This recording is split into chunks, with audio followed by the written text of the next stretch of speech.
গৰুখুটি বিতৰ্কক লৈ সৰব হৈ পৰিছে অসম জাতীয় পৰিষদ দলটোৰ সভাপতি লুৰিণজ্যোতি গগৈৰ সংবাদ মেল গৰুখুটি প্ৰকল্পৰ বিশেষজ্ঞ কমিটিৰ প্ৰতিবেদন ৰাজহুৱা কৰাৰ দাবী গৰুখুটিত গিৰগাই পালন উপযুক্ত নে বুলি প্ৰশ্ন উত্থাপন কৰিছে লুৰিণজ্যোতিয়ে গোহালি নিৰ্মাণ নকৰাকৈ ৩০০ গাই কিনাৰ সিদ্ধান্ত কোনে ললে এই প্ৰশ্ন উত্থাপন কৰিছে এজিপিৰ সভাপতি গৰাকীয়ে গিৰগাই বিক্ৰী কৰাৰ সিদ্ধান্ত কাৰ আছিল স্পষ্ট কৰাৰ আহ্বান জনাইছে লুৰিণজ্যোতি গগৈয়ে বাবুল নাথ নীৰজ বৰাই কেনেকৈ পালে ৫০ জনী গিৰগাই বিমান নকৰাকৈ ৰেলত কেনেকৈ সৰবৰাহ কৰিলে সেয়াও ৰাজহুৱা কৰাৰ দাবী কেনেকৈ সাহায্য মন্ত্ৰী ৰজা ঘৰিয়াক দিয়া হ'ল সেয়াও ৰাজহুৱা কৰক অন্যথা ভগৱানৰ অভিশাপত বিস্তাৰ নাপাব মুখ্যমন্ত্ৰীয়ে মন্তব্য কৰিছে লুৰিণজ্যোতি গগৈয়ে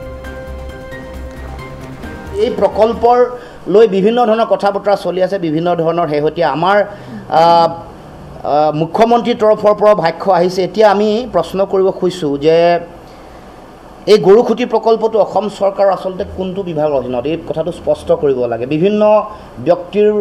কথা বতৰাত বেলেগ বেলেগ ধৰণৰ মন্তব্য আহিছে দ্বিতীয় কথাটো হ'ল যে এই প্ৰকল্পত গৰুখুটিৰ এই অঞ্চলত গাই তেওঁলোকে পালনৰ তেওঁলোকৰ যিটো সিদ্ধান্ত এই সিদ্ধান্ত কিদৰে লোৱা হৈছিল তাৰ কাৰণে গৰুখুটিৰ পৰিৱেশত গিৰ গাইৰ জৰিয়তে অধিক দুগ্ধ উৎপাদন যে হ'ব তাৰ বিশেষজ্ঞ প্ৰতিবেদন চৰকাৰৰ হাতত আছেনে যদি আছে আমাক ৰাজহুৱা কৰিব লাগে দ্বিতীয়তে গৰুখুটিৰ যিটো পাৰিপাৰ্শ্বিকতা এই পৰিৱেশত গিৰ গাই পালনৰ বাবে উপযুক্ত হয়নে নহয় এখন বিশেষজ্ঞৰ প্ৰতিবেদনৰ প্ৰয়োজন এইটো সাধাৰণতে প্ৰকল্প যেতিয়া আৰম্ভ কৰে এই প্ৰতিবেদন গ্ৰহণ কৰা হয় আমি মুখ্যমন্ত্ৰী ডাঙৰীয়াক আহ্বান জনাইছোঁ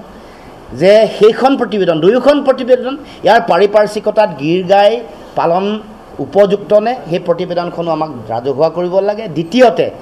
গিৰ গাই পালনৰ যোগেদি অধিক দুগ্ধ উৎপাদন হ'ব সেই যি প্ৰতিবেদন লৈছিল সেই প্ৰতিবেদন আমাক ৰাজহুৱা কৰিব লাগে সাধাৰণতে কৰা হয় এতিয়া তেওঁলোকে কৈছে চৰকাৰে কৈছে যে গোহালিৰ অভাৱৰ কাৰণে ৩০০ গিৰ গাইৰ তেওঁলোকে যি ইয়াত তেওঁলোকে ক্ৰয় কৰিছিলে তাৰ কাৰণে চৰকাৰে এই প্ৰকল্পৰ বাবে মানে তেওঁলোকে বিক্ৰী কৰিব লগা হ'ল গোহালিৰ অভাৱৰ কাৰণে এতিয়া গোহালি নিৰ্মাণ নকৰাকৈ চৰকাৰী প্ৰকল্প মানে ৩০০ গাই ক্ৰয় কৰিবৰ কাৰণে কোনে সিদ্ধান্ত লৈছিলে এইটো আমাক ক'ব লাগে গোহালি প্ৰস্তুত নোহোৱাকৈ গোহালি নিৰ্মাণ সম্পূৰ্ণ নোহোৱাকৈ ৩০০ গিৰ গাই ক্ৰয় কৰাৰ সিদ্ধান্ত কোনে ল'লে চৰকাৰী কোন সংস্থা কোন বিষয়া মন্ত্ৰী আমাক এই কথা ৰাজহুৱা কৰিবৰ কাৰণে দাবী উত্থাপন কৰিছোঁ এতিয়া ৯০ জনী বেছি হোৱাৰ কাৰণে ৯০ জনী গিৰ গাই জনপ্ৰতিনিধিক বেচিবৰ কাৰণে তেওঁলোকে সিদ্ধান্ত লৈছে এই সিদ্ধান্ত আচলতে কেনেকৈ লোৱা হ'ল আমাক জনাব লাগে কাৰণ সাধাৰণতে যিকোনো এটা সিদ্ধান্ত সপ্তাহৰ মূৰে মূৰে তেওঁলোকে কেবিনেট পাতি থাকে ৰাষ্ট্ৰৰ নতুন নামাকৰণ কৰিবৰ কাৰণেও কেবিনেটৰ সিদ্ধান্ত গ্ৰহণ কৰে এই ৯০ জনী গিৰ গাই জনপ্ৰতিনিধিক বেচিবলৈ লোৱা সিদ্ধান্ত কিয় কেবিনেটৰ মজিয়াত গ্ৰহণ কৰা নহ'ল এই প্ৰশ্নও আমি উত্থাপন কৰিছোঁ এতিয়া মুখ্যমন্ত্ৰী আৰু এগৰাকী মন্ত্ৰী যিগৰাকীয়ে ক্ৰয় কৰিছে জয়ন্ত মল্ল বৰুৱাৰ মুখত দুটা বেলেগ বেলেগ ভাষ্য মুখ্যমন্ত্ৰীয়ে কৈছে গৰুখুটিত এই গাইসমূহৰ মৃত্যুমুখত পৰাৰ কাৰণে তেওঁলোকে জনপ্ৰতিনিধিৰ মাজত বিতৰণ কৰিছে কিন্তু আমাৰ জয়ন্ত মল্ল ডাঙৰীয়াই ক'লে যে গোহালিৰ অভাৱৰ কাৰণে ৰঙিয়া ষ্টেচনৰ পৰাই তেওঁলোকে ক্ৰয় কৰিছে এতিয়া মুখ্যমন্ত্ৰীয়ে জনাব লাগে যে জয়ন্ত মল্ল বৰুৱাই কোৱা এই কথাটো মিছা নেকি জয়ন্ত মল্ল বৰুৱাই মিথ্যাচাৰৰ আশ্ৰয় লৈছে নেকি মুখ্যমন্ত্ৰী অসমৰ ৰাইজক জনাব লাগে এতিয়া তেওঁলোকে কৈছে যে জনপ্ৰতিনিধিক দিয়াটো বৰ অপৰাধৰ কথা নহয় ভালহে কৰিছে বেলেগে চলাব নোৱাৰে আমাৰ এতিয়া প্ৰশ্ন এটা আহিছে যে এই ক্ষেত্ৰত বিভিন্ন জনপ্ৰতিনিধিৰ নাম আহিছে দিলীপ শইকীয়াৰ নামো আহিছে ভুৱন পেগুৰ নাম আহিছে দিগন্ত কলিতাৰ নাম আহিছে কিন্তু তাৰ মাজত দুগৰাকী ব্যক্তি বাবুল নাথ আৰু নীৰজ বৰা যি ৫০ গৰাকী গিৰ গাই তেওঁলোকে পাইছে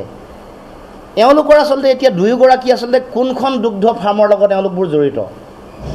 এই কথা ৰাজহুৱা কৰিব লাগে দুয়োগৰাকী বাবুল নাথ আৰু নীৰজ বৰা এই দুয়োগৰাকী সন্দেহযুক্ত ব্যক্তিয়ে কেনেকৈ ৫০ গৰাকী গিৰ গাই পালে যিহেতু জনপ্ৰতিনিধিক দিয়া বুলি কৈছে আৰু দুয়োগৰাকী জড়িত হৈ থকা দুগ্ধ পাম কেইখনৰ নাম ৰাজহুৱা কৰিবৰ কাৰণে আমি দাবী উত্থাপন কৰিছোঁ আৰু তেওঁলোকৰ হাতত থকা 50টা গীৰ গাইৰ এতিয়া অৱস্থিতি কি এইটো আমাক চৰকাৰে আমাক জনাব লাগে।